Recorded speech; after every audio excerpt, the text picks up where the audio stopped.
We're going to talk about the surrounding of the airport in Kabul. We're going to discuss how we got to this point. The Biden administration on vacation right now, Joe Biden, along with some of his other senior staff. While people are seen on video at Kabul airport scrambling across the tarmac, trying to get aboard U.S. Air Force jets, evacuating people.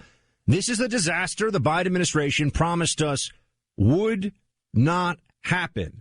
This is the catastrophe we were told the smartest guys and gals in the room, so to speak, would avoid. And yet here we are. We will break down every aspect of this. And then later on in the show, we'll be joined by our friend Sean Parnell, former U.S. Army combat veteran, served in Afghanistan, and also our friend Matt Walsh from the Daily Wire in the third hour, talk about some foreign policy and also some COVID policy here at home.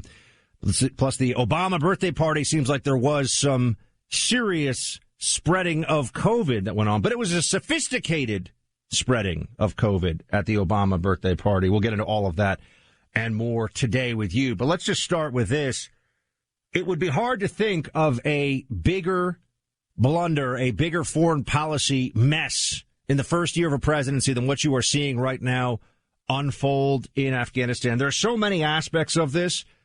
What's happening right now is that the Taliban is in control. They have photos of themselves, video in the presidential palace in Kabul, the capital city. They've seized all the major provincial capitals. They've done it in a matter of days. A breathtaking Taliban blitzkrieg, the likes of which nobody at the top level of the federal government was predicting. And yet now we're to be told that somehow this is the Biden administration knowing what's going on. Now it's Trump's fault. They're scrambling for any defense whatsoever. Let's just remember, let's take a trip down memory lane, Clay, to what in July the Biden administration was saying. Play clip 2. No, it is not.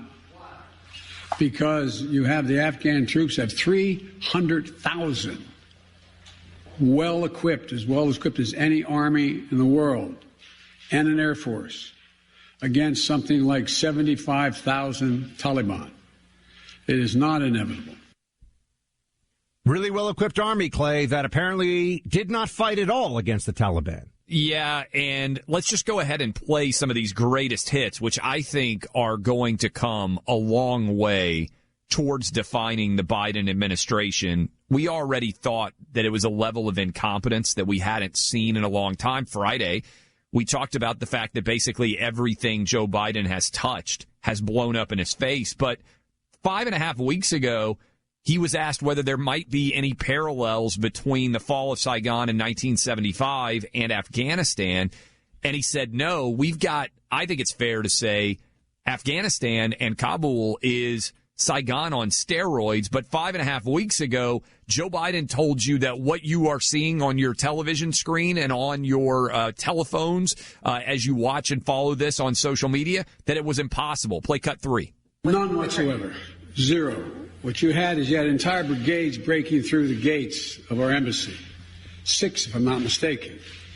The Taliban is not the North Vietnamese army. They're not remotely comparable in terms of capability. There's going to be no circumstance where you see people being lifted off the roof of a embassy of the United States from Afghanistan. It is not at all comparable. Now, that's exactly what we saw. Yes. So isn't that a remarkable circumstance? Prophetic in its opposite, in a sense here. It's like Joe Biden said, this will not happen, Clay. And the things that he promised would not are actually what did happen. And it happened in 5.5 weeks, Buck. I can't remember any American leader, I'm trying to think, making a prediction that is this irrevocably wrong, right? I mean, it's different to have an opinion, and we can argue about what the significance of it was and all of those different impacts. But within 5.5 weeks for a foreign policy explosion like this, listen to cut 4. 5.5 weeks ago, this was last month in July, Joe Biden said it's highly unlikely Afghanistan will fall to the Taliban. It happens before we can even leave the country. So the question now is, where do they go from here? That the jury is still out. But the likelihood there's going to be the Taliban overrunning everything and owning the whole country is highly unlikely. That's exactly what happened. It happened at lightning speed. Clay, this is the biggest policy, intelligence, and honestly military-industrial complex failure in certainly decades, maybe in living memory, or maybe you'd have to go back to Vietnam. You and I were arguably, I said 2 generations. You and I, I'm 42, you're 39.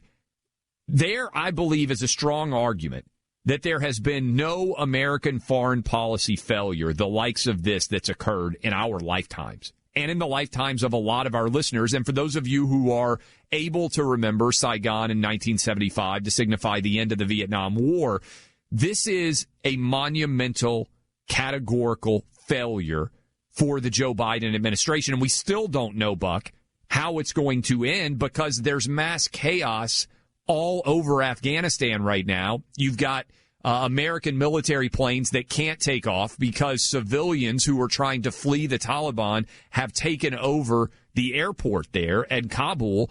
We've got all sorts of American citizens who may or may not be able to get out safely. We're now relying on the Taliban to not exert any form of violence on the remaining Americans there. We've had to bring in over 6,000 troops, I think, at this point. Buck, this is what's so wild about this too, Buck.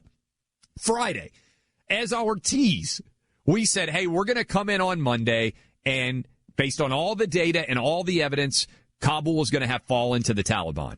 How in the world is Joe Biden still on vacation? How did Jen Psaki, the spokesperson, leave?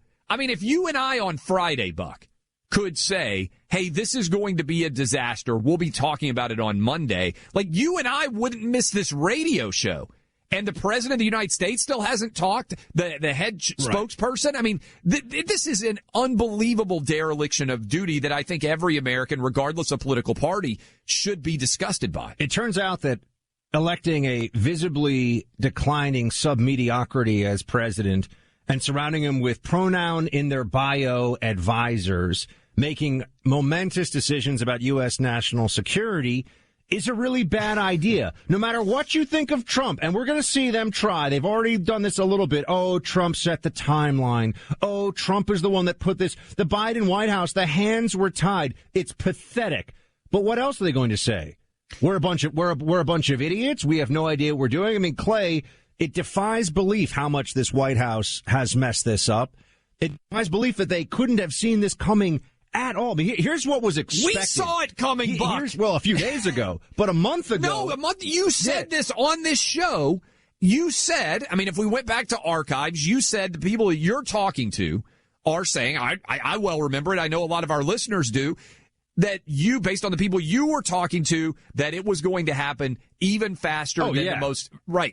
Oh, sorry. Yes, I knew the Taliban would run the country and it would happen faster than Biden. I didn't know it was going to happen in 5 weeks, though. That's the part of this that's completely... That's still wild, but if we are able to foresee that and discuss it on this radio program with nowhere near the ability that the White House does to get all the data, to have all the information, this is a unmitigated disaster, the likes of which many of our listeners have never seen in their lives. So what was believed would happen here, just so everyone knows, because we got to remember that they're lying to you right now. I mean, the Biden White House is lying when they say this is in any way what they thought was going to happen, that they prepared for. That's why they're sending now, 6,000 troops back in to try to make sure, because if they were able, if the Taliban surrounds, as they already have, and then decides to open fire on the airport or start bringing down planes, we're going to have a disaster that goes even beyond anything we've seen. You have to go deep into the Vietnam War for something like that.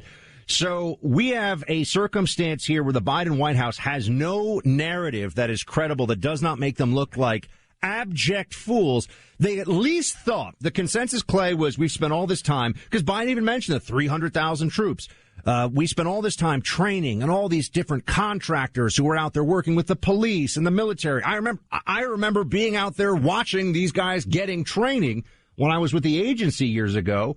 And the belief was that at least there would be a stalemate for a while. Right. To allow a retreat with honor, for lack of a better phrase. And this was, you got to see, this was the Taliban getting waved into city centers and town squares. With almost no resistance and almost no casualties. By the people that we trained that we spent and worked with. Tens of billions of dollars, $1 trillion total. That's how we allowed this to happen. How could we not have known? And when you say, I knew everyone who knew Afghanistan knew the Taliban was eventually going, although Biden said a month ago, it's not inevitable. It absolutely was inevitable. The Taliban was going to take back most, if not all, of the country. The question was the speed.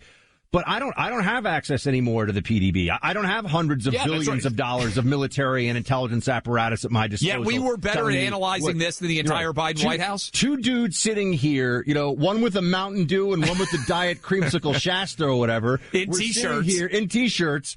We're sitting here better at analyzing the fall of Kabul than the Biden administration.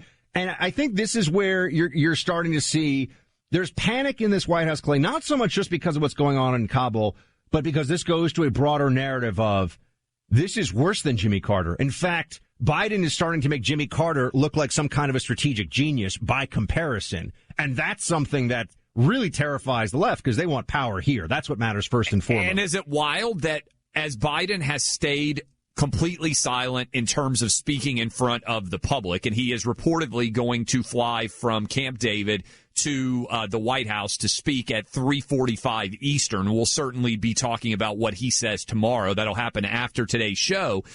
How is it possible that he's remained silent for this long? Is it crazy, Buck, that I was thinking, is he okay? Like, that was one of my first thoughts when he's not in front of a camera. He's shocked. I think there's a shock right now that's going all the way up. I mean, if you saw, we'll play more of this for you. If you hear what Jake Sullivan, the National Security Advisor, responded to a question about the airlifting off they don't even have good BS talking points to deploy right now. They're completely shell-shocked in a sense, although they're actually not the ones out there on the front lines. So why don't we come back into that, what the narratives are, and then we'll also update you in real time, because this is happening in real time. And remember, this is now a period where video and footage and everything is making its way out of Afghanistan in real time, so people can see exactly what's happening here. So we'll come back with this crisis in Afghanistan. And just remember this, folks, it did not have to be this way. The withdrawal, whether you think we should have pulled troops out or not, this Biden White House is inept beyond words, an absolute catastrophe.